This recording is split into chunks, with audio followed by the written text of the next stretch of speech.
Not everyone who upholds a harmful system was meant to benefit from it.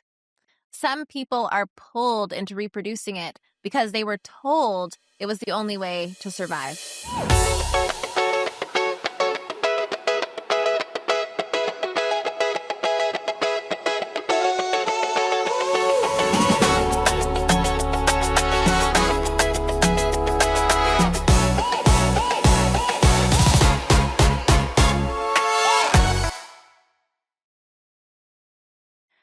Welcome back to the Revolution Resolution.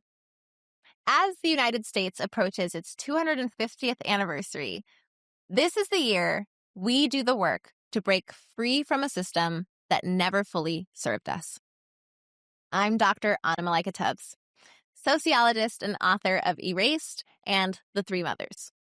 And in these 5-minute episodes, we're examining how the nation we inherited was built so we can understand what it has asked of us, what it has taken from us, and what it will require to finally become something more honest.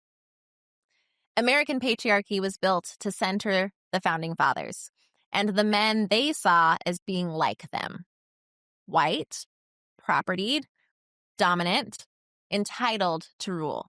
That much is clear. But one of the reasons this system has survived for nearly 250 years is because it extended conditional promises beyond that original group, especially to men who were denied full access to power: men of color, immigrant men, poor men, and men experiencing disabilities. The message was subtle, but relentless.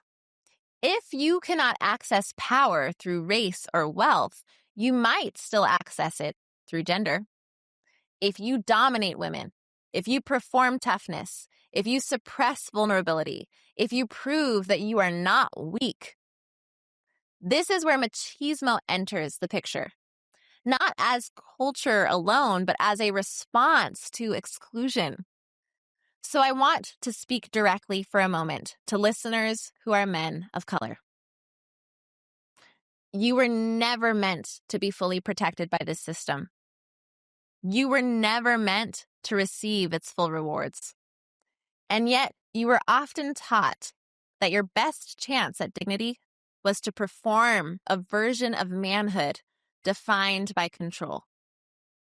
That teaching did real harm to women, to families, to communities, and it also did real harm to you. Because the promise was never real.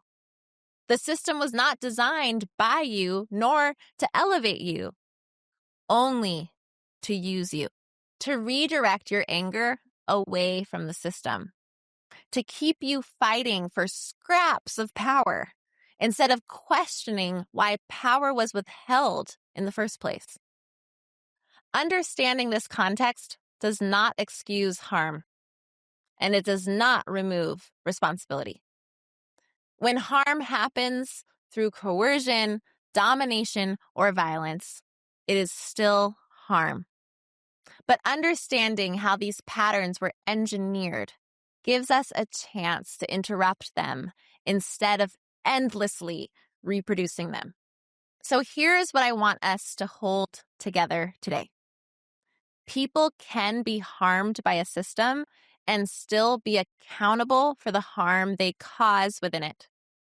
Both realities exist at the same time.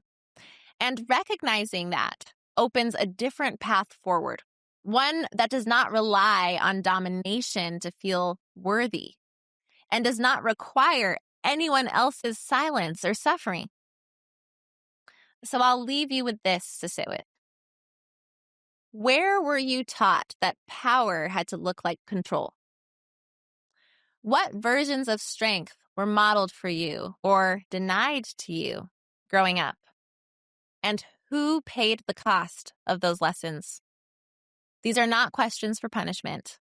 They are questions for understanding and for change.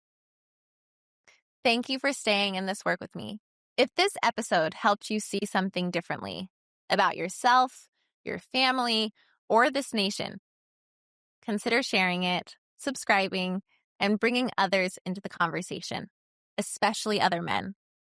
And if you want to explore these ideas more deeply through history, research, and lived stories, you can check out my books. I'll be back soon as we continue examining what this system has demanded of us and what it will take to build something better together.